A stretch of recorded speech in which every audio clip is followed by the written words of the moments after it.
There's no doubt that Brandon Royval is one of the most exciting fighters in the UFC. I mean, when you break it down and you watch this kid's fights, he's high energy. His fights are unpredictable, and they just turn into brawls that are really, they're special to watch, especially if you enjoy watching flyweight fighters, which I do. I like the speed, I like the energy, and I like the high pace, right? It's something that you don't get with heavier fighters. But Brandon Royval, inside of that niche group, is special in himself, just because he keeps somewhat of an unorthodox, kind of crazy brawl style, where he gets into these just crazy exchanges with these guys, and you can never tell what's going to happen. And it's caused him some issues, and it's also caused him some success. He beat Tim Elliott.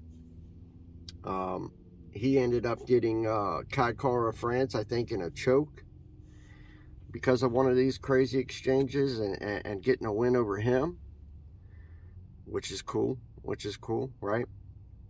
But I recently caught an interview, and I don't know the outlet. I probably should know this guy. He interviews a lot of MMA guys, MMA fighters, and it's cool that MMA fighters are not these huge superstars, and that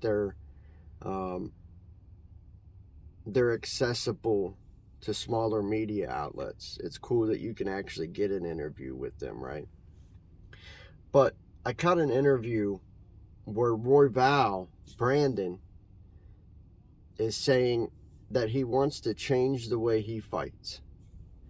He wants to take a more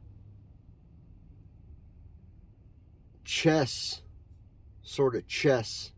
type approach to fighting, not checkers, but chess, which insinuates to me that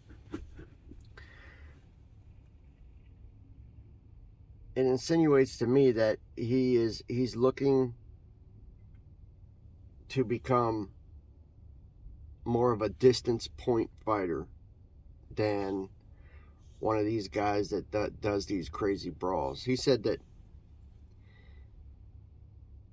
he wanted to get $50,000 bonuses. He wanted to get performance of the night bonuses, and he thought that he needed to kind of come in there high energy to try to win those awards. But at the same time, that's cost him a couple fights now, right? If you look back at the Moreno fight, he just recently fought Brandon Moreno, and he did great, man. He did great up until the point where he got tangled up with Moreno on the ground and got into a situation where he got his arm trapped. Ended up having his shoulder busted up out of socket and all this other stuff. Had to have his shoulder put back in place. But he was doing great with Moreno. If he was more calculated and stayed in the pocket, or took less chances, he probably could have went the distance with Moreno and maybe squeaked out a decision victory, right? This last guy that he just fought, Alexander Pantoja, just too wild and too unorthodox. He's expelling too much energy. And these experienced guys, these experienced fighters, they'll allow you to do that. They'll allow you to do that and kind of sit back and preserve their energy and wait for you to make a mistake. Brandon wants to change this. He wants to come in and be more calm, relaxed, and a more educated, relaxed fighter. Now, but when you watch him, even when you watch him give an interview, he's got this real high-paced, sort of anxious, high-paced energy about him, and it makes you wonder if he can do that, if he can come in and be a more calculated, reserved fighter that's not chasing after $50,000 bonuses and this type of stuff, that's wanting to win, right? I'm telling you all this because his upcoming fight versus this Rogero, I don't even know how to pronounce this dude's name, Bonterio, I don't know how to pronounce it. This is the fight where he's supposed to come in there and change his fight style, right? And Vegas has the line laid out, and Vegas has Brandon calculated as a brawler. Vegas has this not going the distance, hitting the under, which they have it at 2.5. They have it hitting under 2.5 rounds, because they're going off his past record, where he's crazy and he's brawling and he's out of control, and they think that he's going to get caught or he's going to catch somebody in one of these wild exchanges and the fight's going to be over. If Brandon really does change how he fights and he comes in there more calculated and takes less risk, only goes for a finish if it's 100% there, if we see a different fighter in that aspect, this fight can easily go the distance. This Rogero guy, he's had many fights go the distance, so he knows how to fight calculated, how to control pace, how to stay in there, basically how to point fight. And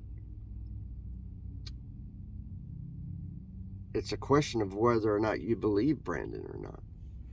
If you believe him, if you believe that he can do this, then it may be worth your money to stick this to hit the over, right? The over 2.5, or even take the fight to go the distance.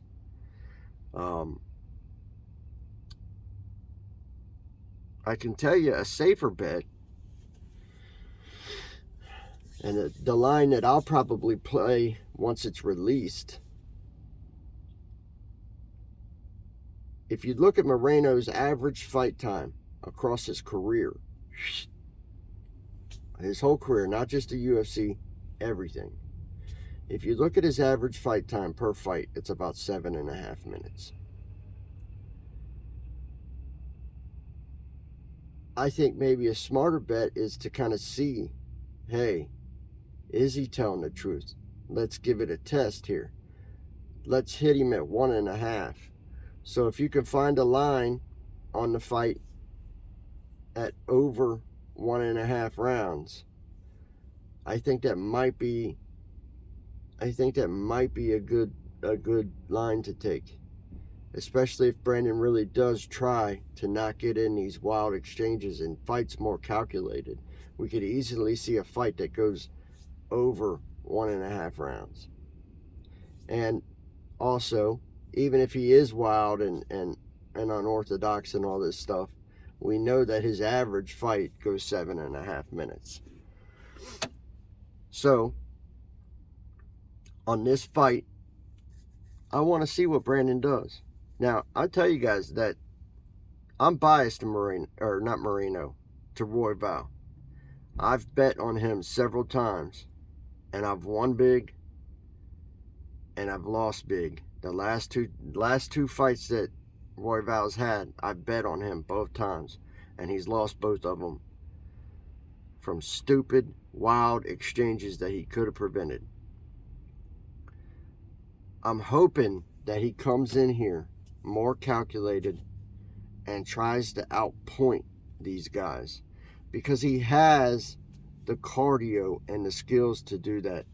He's crazy talented on the ground as far as submissions, jiu-jitsu. He's a good wrestler. He's a crazy, unorthodox, cool striker. Can hold his own in striking. There's not anywhere the fight can go that he can't hold his own. Now, is he like the best boxer or this type of thing in the world? Probably not. But he has the ability to change the fight up. If he's getting beat up on stand up, he can easily take the fight to the ground. If he's getting outdone on the ground, he can easily, with his energy, he can easily find his way to the feet. So I'm looking to see if he avoids these wild exchanges, and if so, maybe in the future we start to see a guy where you can kind of say, hey, it's likely that this guy has it in his head that he's a point fighter, and we can bet on his fight to go past 1 round. We can bet on his fight to go past 2 rounds. Let's see where Royval, where his headspace is in this next fight. Let's find out what changes he's made, and let's keep an eye on him betting wise. We'll see you guys in the next video.